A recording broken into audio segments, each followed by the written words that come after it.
वंशवृद्धिकरं दुर्गाकवचम्। भगवन् देवदेवेश कृपया त्वं जगत्प्रभो वंशाख्यकवचं ब्रूहि मह्यं शिष्याय तेन घ यस्य प्रभावाद्देवेश वंशवृद्धिर्हि जायते। सूर्य उवाच शृणुपुत्र प्रवक्ष्यामि वंशाख्यं कवचं शुभं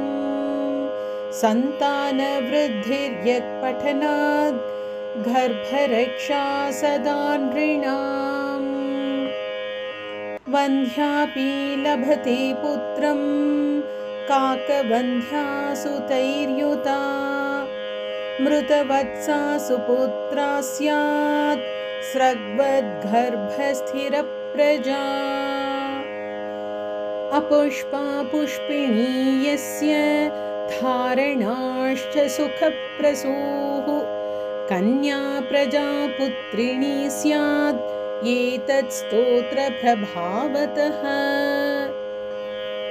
भूतप्रेतादिजा बाधा या बाधा कुलदोषजा ग्रहबाधा देवबाधा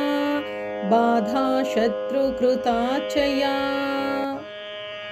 भस्मीभवन्ति सर्वस्ताः कवचस्य प्रभावतः सर्वे रोगा विनश्यन्ति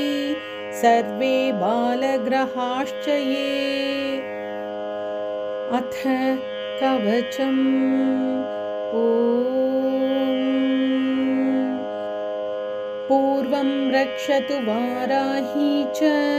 आग्नेयाम् अम्बिकां स्वयं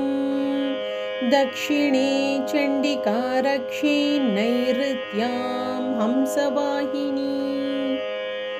वाराही पश्चिमे रक्षेद् वायव्यां च महेश्वरी उत्तरे वैष्णवीं रक्षेत् ईशाने सिंहवाहिनी ऊर्ध्वन्तो शारदा रक्षेदधो रक्षतु पार्वती शाकम्भरी शिरो रक्षेन्मुखं रक्षतु भैरवी कण्ठं रक्षतु चामुण्डा हृदयं रक्षतात् शिवा ईशानी च भुजौ